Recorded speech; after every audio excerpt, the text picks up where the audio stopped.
Aquí esta parte está bien, pero donde no entra nuestra bobina es acá. Es el empaque de hule que no se acopla con esto.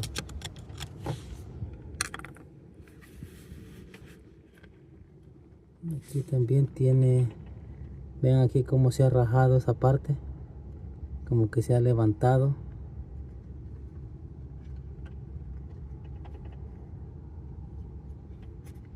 Aquí vean, aquí esto no permite que se meta bien el sello.